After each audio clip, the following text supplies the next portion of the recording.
right, bonjour. Hello, I'm Alex Beecham. I'm the co-creative lead at Mobius Games, based in Los Angeles.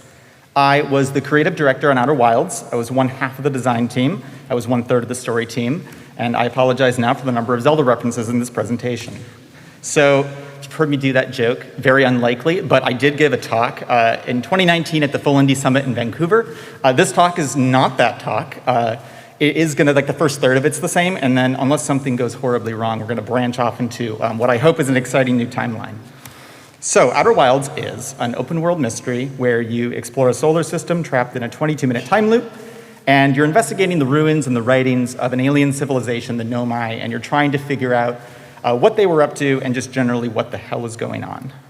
So you can think of it like Myst meets Kerbal Space Program, a little bit of Majora's Mask. I am going to spoil just the ever-living hell out of this game. I feel like that's probably goes without saying, but fair warning also, if you have not played this game, I am very sorry for how little some of this is going to make any sense. So Outer Wilds exists for a couple of reasons. One is I really wanted to make a space exploration game that really captures just the feel of venturing out into the unknown out of sheer curiosity. And also, there was a little game called Skyward Sword. I feel like I've ragged on this game too much over the years, but at the time, it really did, for a series that was so much about exploration, I really did feel like they just didn't have any faith in the player for this one, and it really kind of sucked the joy out of discovery. But it did make me wonder, can we make a game that has no explicit objectives and encourages and rewards player curiosity? So let's define some words. Curiosity is a need, thirst, or desire for knowledge, and exploration is all activities concerned with gathering information about the environment. We're going to smoosh them together, and we get curiosity-driven exploration, which is gathering information about the environment out of a desire for knowledge specifically. So some examples would be excavating like an archaeological dig site, looking for relics and ruins, smashing particles together in high-energy colliders, trying to open this very spooky door beneath the Capitol in Elden Ring. And all of these can be framed as a question where the goal of exploration is to answer that question. So how did this ancient culture live? How does the universe work on the smallest scales? What's the worst that could happen? If I open the spooky door, the NPCs tell me I really should not open. €5 to anyone who wants to guess what ending of Elden Ring I got. So first we have to get players curious enough to ask a question, and then we have to let them know where or how they can find the answer without actually telling them to do so. Because if we just tell them, then we've just given them like a chore or a quest. We want them to be intrinsically motivated. And it's not hard to find examples of this in other games. You just usually have to look outside the critical path. So the example I'm going to use is Zelda, the Wind Waker, has this place where you can look at all of these different portraits that this photography character has taken from different locations that exist in the world. And you can talk to them about them. And they'll tell you a little story that might pique your curiosity, and then they give you information about how you could actually go locate these and see them for yourself. And it was just like a really cool thing. And it sort of begged the question, what if this was just the entire game? So Outer Wilds is that pictograph gallery taken to its logical extreme.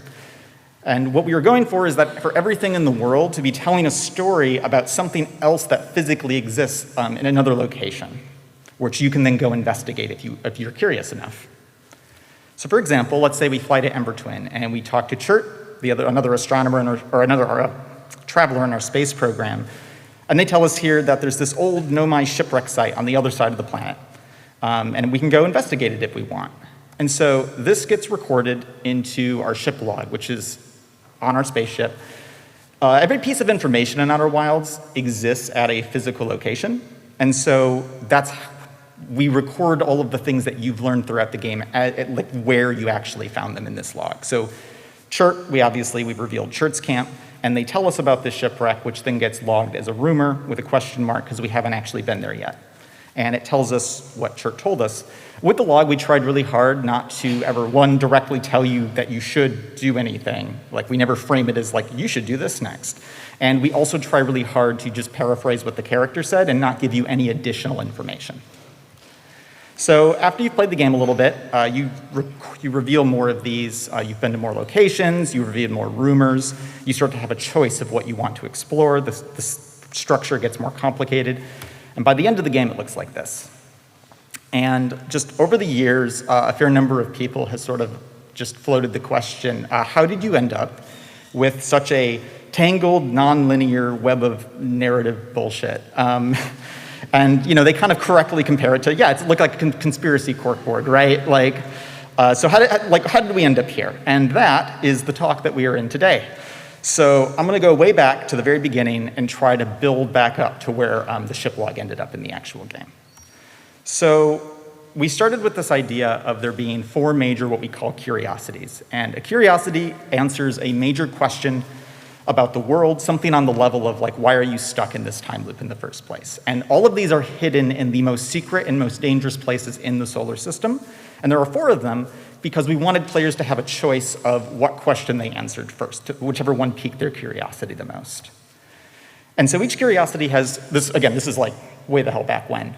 The idea was they were going to each have 3 clues associated with them. Once you learned all 3 clues, or rules in many cases, you would have the information you needed to access the curiosity. And this on its own isn't like super wild. There's a lot of games that do this, right? You're learning a clue, and the clue lets you progress. So I'm going to point out an issue that I kind of have with this structure a lot of times in games. And I'm going to do it with the most extreme example I can think of, a game I love very much called La Mulana, where you also play as an archaeologist exploring ancient ruins and decoding ancient text, which then gives you clues that you have to use in other locations. The difference here is that they very rarely give you any indication of where you should actually apply this knowledge. Like, it could be anywhere in the game. So like a character will tell you, find Isis's pendant. It's somewhere in these ruins, which sounds useful, but then you realize, here's a map of the ruins.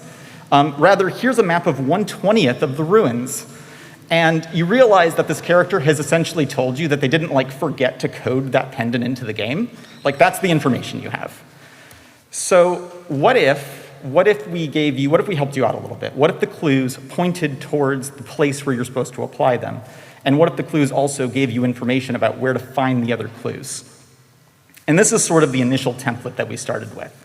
You multiply that by 4 for 4 curiosities, and here's sort of where we started out with the structure for the game. So let's go from abstract to some more definites. Each curiosity answers a question, and they are. So the vessel originally was going to answer the question, why did the Nomai come to the system? The answer being to find a signal that they saw was older than the universe. And the sunken module, in the game, this is the probe tracking module, by the way. I'm going to call it the sunken module just because it's at the core of Giants Deep. Poses the question, did the Nomai probe find what it was looking for? Also, what was it looking for? Ashton Project is about why are you stuck in a time loop? And at this point in development, the Quantum Moon had no idea what the Quantum Moon was going to reveal. We just knew it was in the game. And then we had a fun bonus curiosity, the Interloper Core, which reveals what happened to the Nomai. And so shortly after this, we come to the idea that the end of the game is going to answer one big final question. What is the eye of the universe? This is the question the Nomai are hunting for the whole game. We want the player to be curious about this as well. You have to use the answers from these 3 curiosities. And so like these 3 curiosities surrounding it essentially become clues for one final meta curiosity. We tried to fit the Quantum Moon into this and just never came up with a compelling reason why that would be the case. But in retrospect, I really like that the Quantum Moon is optional because it fits with the theme that you're exploring for curiosity's sake and knowledge is sort of its own reward. And the Interloper fits under that as well. It's completely optional. And it's also much, much simpler in structure than the rest of the curiosities.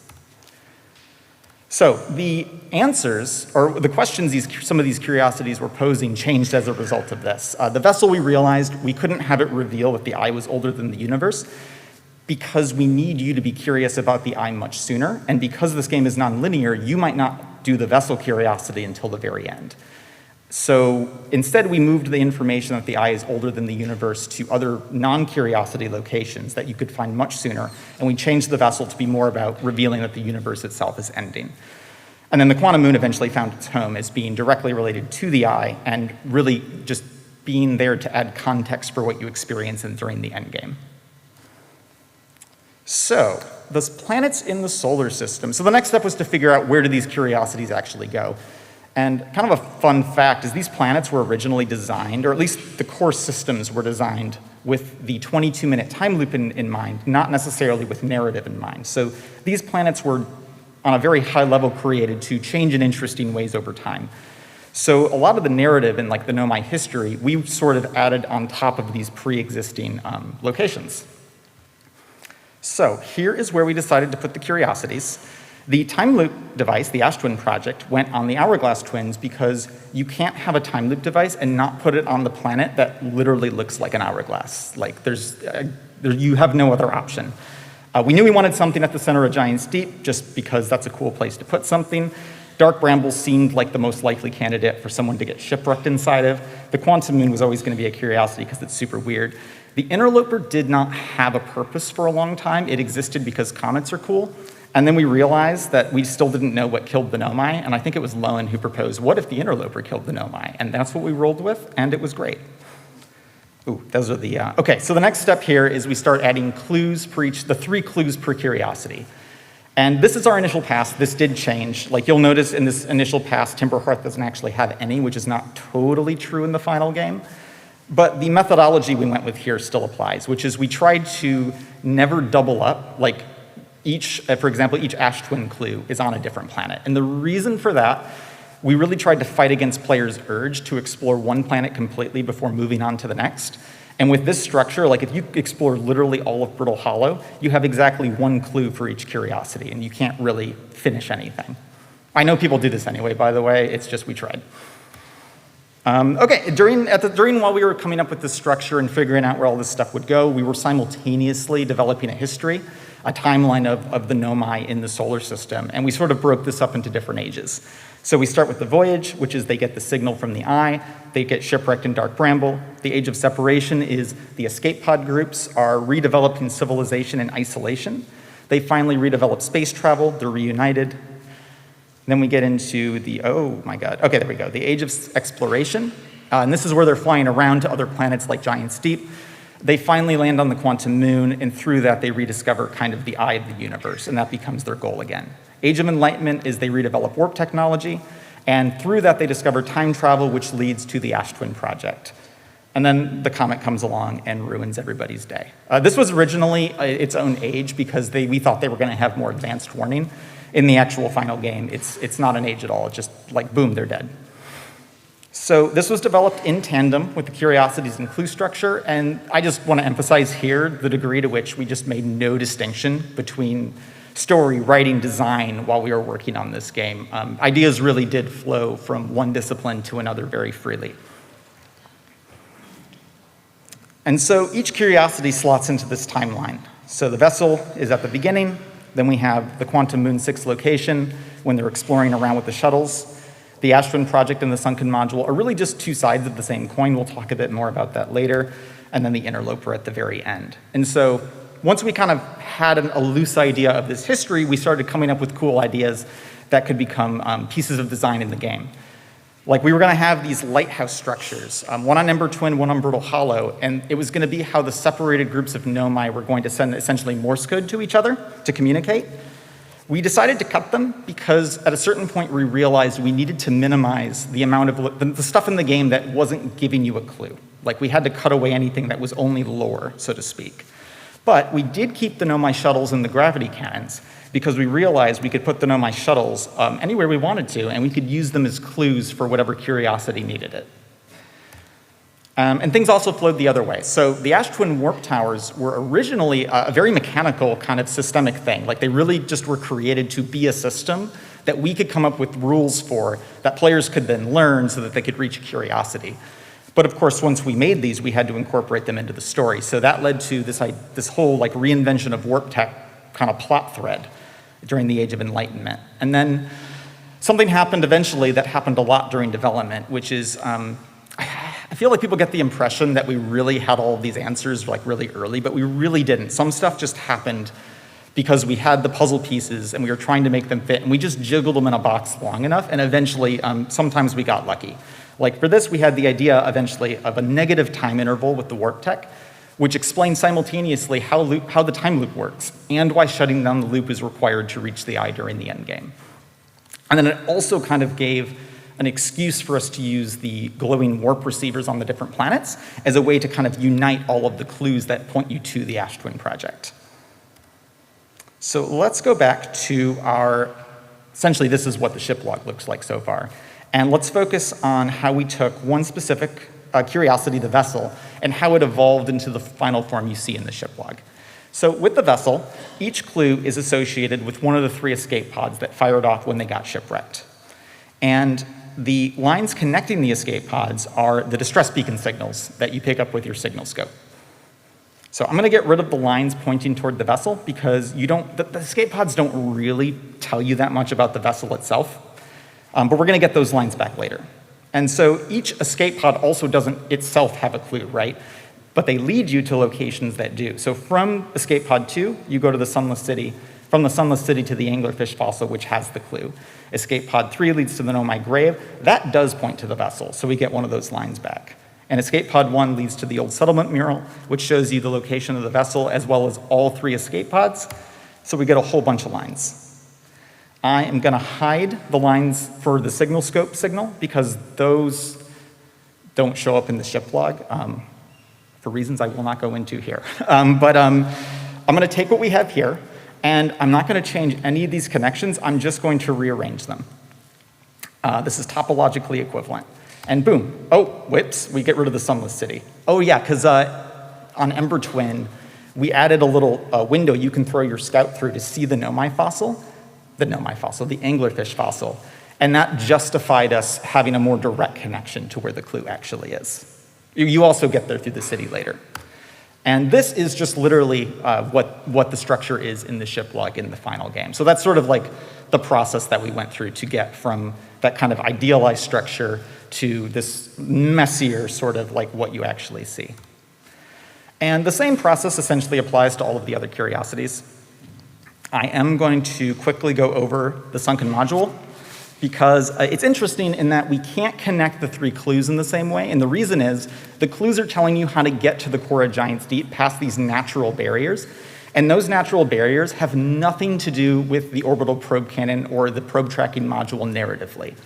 So instead of doing this, we ended up doing something more like this, where the curiosity itself points back at the clues. So if you find a clue, it leads you to the curiosity, and then the curiosity can lead you to the other clues. It's sort of a hub system.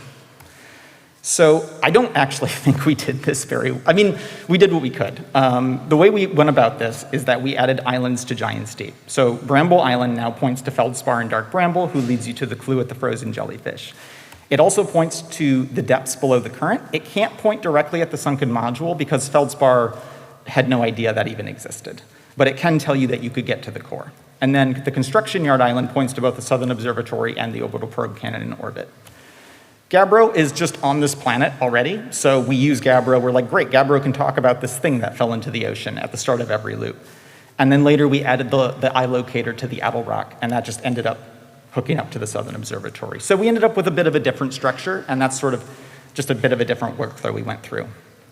A much cleaner example of a curiosity pointing backwards at its clues is in the Quantum Shrine on the Quantum Moon, which just kind of straight up shows you, hey, we'd tell you, right? We're like, you need to learn the rule of quantum entanglement, and we show you where you learn these rules. And this is the curiosity pointing back to show you where to go to. If you're curious, you can go find these the clues to progress. The reason we did this so directly here, actually, I was very worried that people were going to brute force the solution to the shrine. But so if you walk into the shrine and the game clearly tells you, hey, you don't have all the parts you need, you don't have all the knowledge you need to solve this, you're much more likely to just be like, oh, and come back later and not try to brute force a solution. And I'm not going to go into this in detail, but the Quantum Moon, overall, I think people really like the Quantum Moon curiosity because there just are more connections between things. It has a bit of a tighter structure. So that leaves a few locations in the game that do not tie directly to any specific curiosity. They are the Hearthian Village, because it's the tutorial, the Nomai Cities, which, as I said earlier, they kind of became home to these clues that essentially point to the eye of the universe itself. We also have some just actual world building in those cities, and they became a home for sort of extra clues we felt we needed that didn't belong anywhere else. The traveler camps are kind of similar. The travelers act as trail guides for the planets that they are on, and they also can give you clues for locations that are nearby.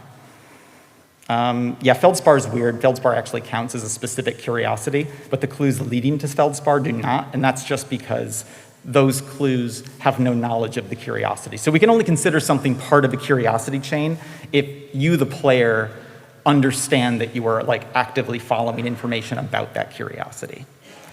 So if we go back to the ship log, this is how we get all of the tangled connections between the curiosities. So there's the village, there's the Nomai cities, there are the travelers, there are the clues leading to Feldspar specifically, and this one here is actually 2 locations that are specific to curiosities, and I just smooshed them together because they're close enough, and I just thought it'd be cool if everything connected. Which may or may not have been a good idea because we tried really hard to keep the curiosities as separate as we could, because it's a big part of how we made the story work in any order that you encounter things in the game. And a big part of that as well is making sure that it doesn't matter which of the major curiosity questions get answered first. So I'm not going to go through literally all of these, but for instance, like if you learn that the Nomai were killed in a freak cosmic accident, it doesn't really matter if you learn that before or after learning the purpose of the time loop. It might change like it might change the context you have, but it's not going to spoil a reveal. For an example, we did actually at one point consider explaining time travel via the quantum mechanics in the game, like maybe the Nomai used a quantum rock to sort of split reality into multiple timelines, and each time loop is actually happening simultaneously. And we ultimately decided against it because, like, if you find a quantum rock, you want to know that that is part of a specific curiosity. We didn't want to muddle things for the player. And it ended up working out because the quantum moon was a much better fit for being related to the eye of the universe. In big part because we just realized that we would never come up with anything weirder, and the eye of the universe needed to be super weird. So another example, this is more on like the specific Nomai text level. We were very careful not to have one piece of text from one curiosity chain spoil a plot element from another curiosity chain. And our writer, Kelsey, did just an incredible job of making this seem way more natural than it probably had any right to. So in the Ashtwin project example here, we have the text, the Southern Observatory is asking if a 22-minute time interval is possible. There's no mention of what they want to do with that. So like, because you learn that in a different curiosity, they just sort of allude to it. And in the Sunken module, we have the text, have you spoken with these characters about the technology they're developing? Like this is the most unhelpfully vague sentence, like, right? If you were actually the Nomai, you'd be like, what technology? Why wouldn't you just say it out loud? And the answer is because you learn that in a different curiosity. So let's say you have this narrative kind of jumble. How do you prototype this before you build it in 3D in your game engine of choice? In our case, we made a paper prototype, which literally just sort of DMing, like we had the locations, they all linked together, and I just sort of DM'd the game for people. That it's like, okay, you're here, you find this, and then later translated it into a Java library processing prototype, essentially a text adventure of just the narrative part of the game on a very, very high level.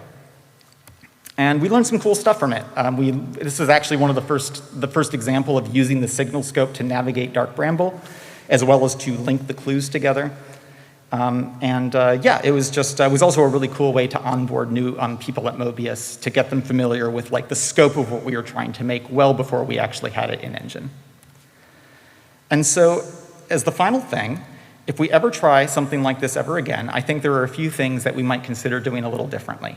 I'm pretty confident that players explore in the game because they're curious, but I don't think it's always clear to them exactly like which of these threads they're pulling at, and which is fine, but it'd be cool, I think, if they were like, no, I'm trying to answer this specific question. And I think that's also kind of, we know that because a lot of people do see it as one giant tangled web. And linking all of them together does look cool, but there's an argument to be made that like maybe you keep them visually distinct. We did color code them. I don't think it's enough for most people. I think a lot of people just don't realize what the colors sort of mean. But separating them and making them their own page in the ship log kind of has its own issue because it's almost like we're telling you too much information. And I do think the structure of the curiosities got a little muddled as we fleshed things out. Kind of, you saw a bit of that with the Sunken module curiosity. We were kind of stretching things a little bit. And I do think some surface level locations are too far removed from the clue they actually lead to. Prime example of this is the Ember Twin escape pod. I don't think anyone sees that anglerfish fossil and thinks, I'm definitely gonna get there and learn something relevant to navigating Dark Bramble to find the vessel, right? Like, which is fine, but I don't know, it'd be cool if that's how it worked. I also think the Ash Twin and the sunken module curiosities could more clearly point back at their own clues. Again, we tried, but hindsight and all that. Also, identifying signals with the signal scope, I think we could have done a better job tutorializing how that whole process works and reminding players to do it because it is such a big part of how we link the clues together for the quantum and the escape pods specifically. And that is the end of our spoilers. Thank you so much for listening.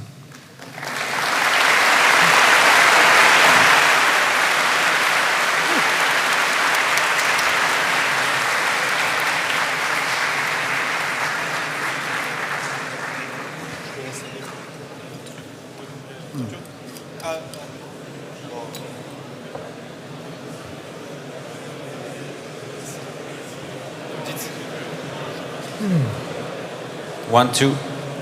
Test. Hi. Hello. Thanks a lot for this presentation. It's really amazing. Thank you so much. Did you ever felt the need for, like, an urge for simplification? Like, I mean, for example, the timeline is already so complex with all those ages and how could you be so confident while creating the world that people could be curious about that much of information about the Nomai, etc.? Like, yeah. Did you ever come across objections to that complexity? Oh man, that's a good. That's exactly why we made the text adventure. Because we did have this worry of like, oh my God, is this going to make sense to anybody but us, right? I think a lot of like that timeline history is stuff. I don't think a lot of players who've played the game would be able to like necessarily like put all those points on a time, like, because that's not, and we don't care. Like, that's okay. I think it was important for us to know to make sure everything did make sense behind the scenes, but ultimately the curiosity structure is what we cared about the players understanding. And the history just sort of, we did try to keep it simple actually, but there's only so much you can do, I guess.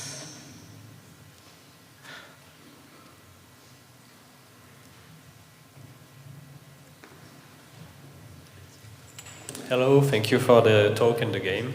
How did you come up with the length of the loop, the 22 minutes loop? I answered there is pretty simple, actually. When it was a student project, we started out, it was 18 minutes originally. And then as we worked on it at Mobius, we kept making the level design more complicated. And so we kept lengthening the loop to give players time to get places. And we ended up on 22 as being the sweet spot. Because after a certain point, if you want stuff to happen late in the loop, if your time loop is too long, you just can't do things late in the loop because people are going to have to wait around, which is already kind of an issue in a few places. So I think we hit a point where we were like, this is as far as we're willing to push it, but it's just enough to justify some of the level design that we're doing.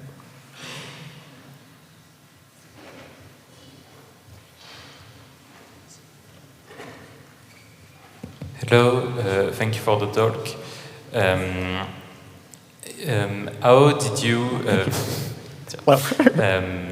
how did you manage to design a system where the player really feels immersed, but at the same time, if you disconnect from the world, at least that was my personal experience, and I felt that it was the same for other players.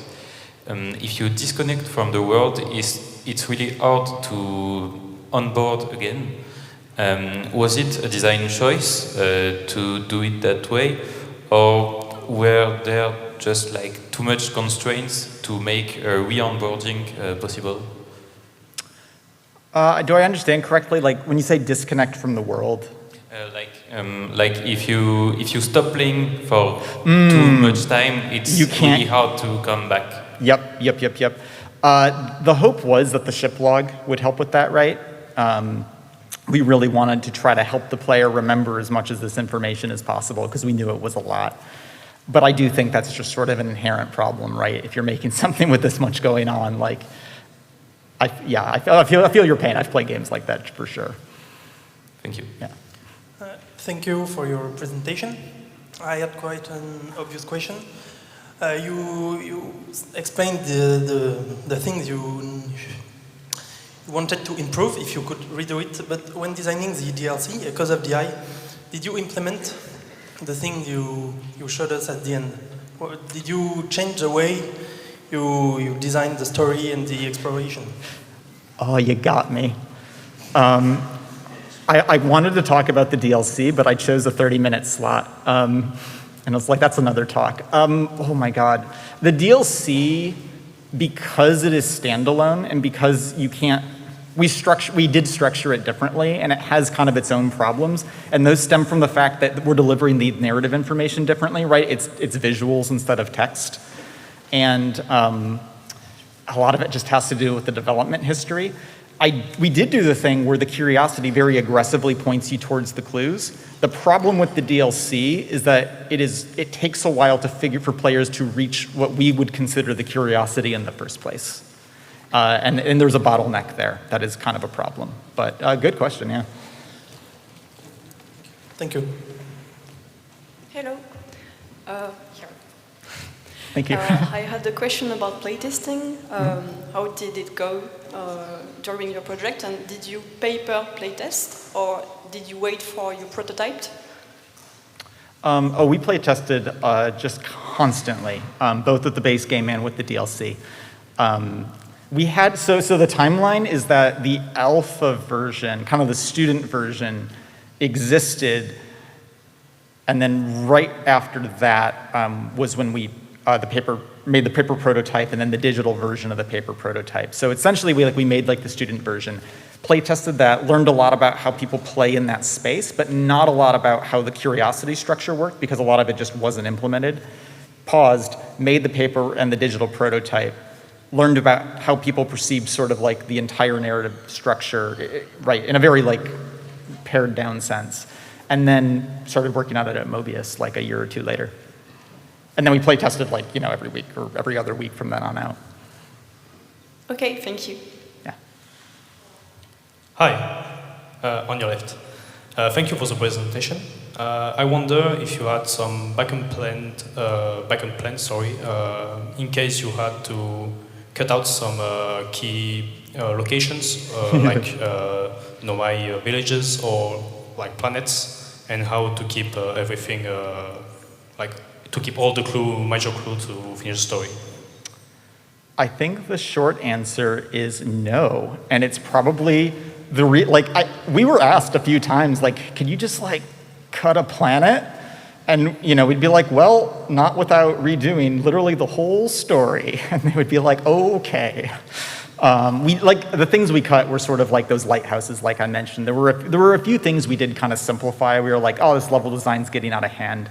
But once we had sort of like the text adventure version or like the simple version of like the whole structure in place, I don't think we really cut any major like location in the game because we were kind of committed to that structure at that point. I'm just happy we got away with it. Thank you. Hello, here. You said time and time that, so first, thank you for the talk.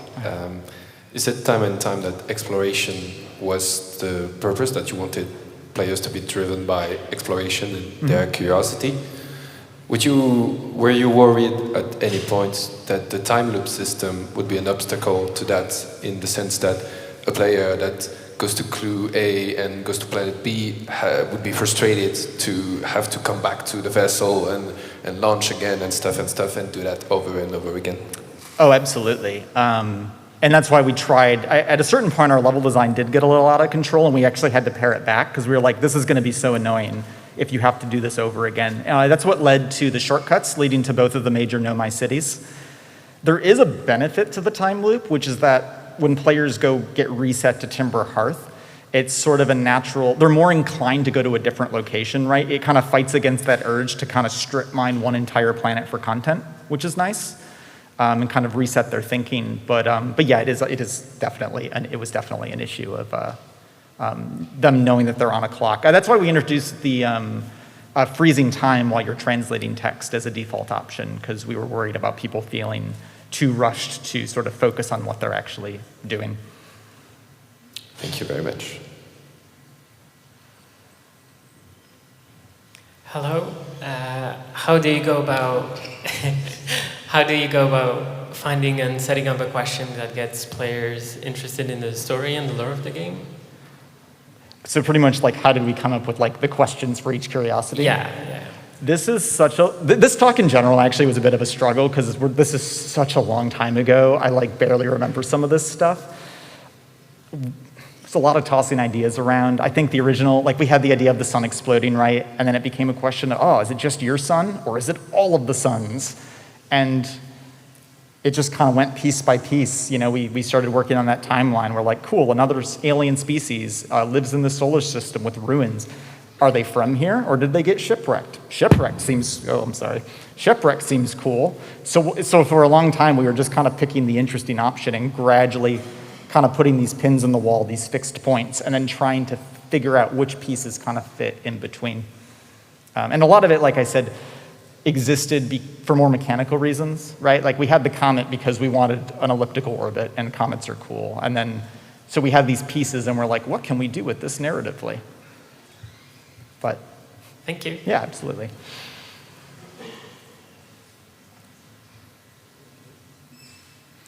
Yeah, so first off, really thanks for the talk. It was really exciting. I'm one of those very stubborn players that will strip mine every single thing they can out of every location, and I still enjoyed the game a lot. So, did you think about and make things specifically so that the game would still be enjoyable by those players, or is it an happy accident? I'm first of all, very glad that you had a good time with the game. And I'm delighted that approach is still fun. I think the short answer is not really. But we did see it, right? I think during playtest, we did see players, or I think more specifically, there was a period of time where we were playtesting like one planet at a time just for sort of development reasons. So yeah, I think we had some inkling that like, hey, it kind of works if you're doing one planet, but Thank you. Yeah. Sorry, no, I'm just like, no, I think we didn't really think about that one. Hello, thank you a lot for the talk. Tell me, were you ever worried that players might find what they think are clues, but are just some lore set pieces? I know when I played the game, I spent a lot of time in Black Hole Forge trying to use it to fix the core, and it was not at all what you were supposed to do. Were you counting on the ship logs for players to understand that these were not the clues they were supposed to be looking for? To an extent, with the ship log, we definitely tried to make it very clear. Like we wanted the ship log, the goal with the ship log, in addition to helping you remember things, was also to make it clear if you're missing something from a location, there's more to explore here text. Because we didn't want players to necessarily feel like they needed to sort of hug every wall in case we put a secret passage somewhere, right? It's like, no. If you miss something, we're just going to tell you.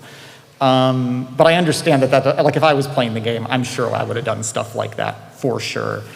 We tried to make it really clear what things were interactable and what things were not interactable.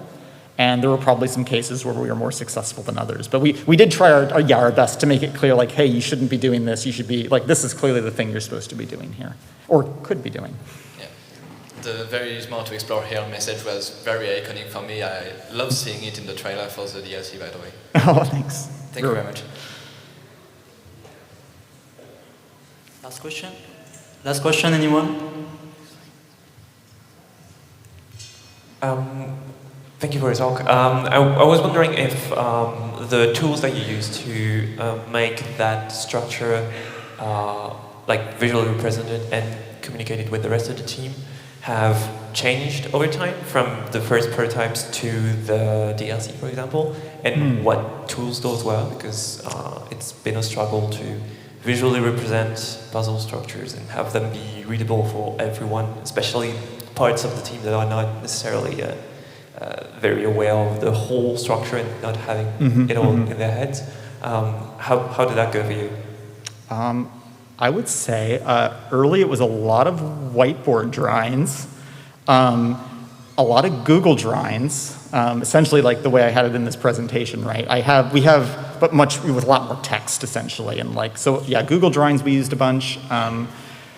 Obviously there's like the processing prototype with the Java library.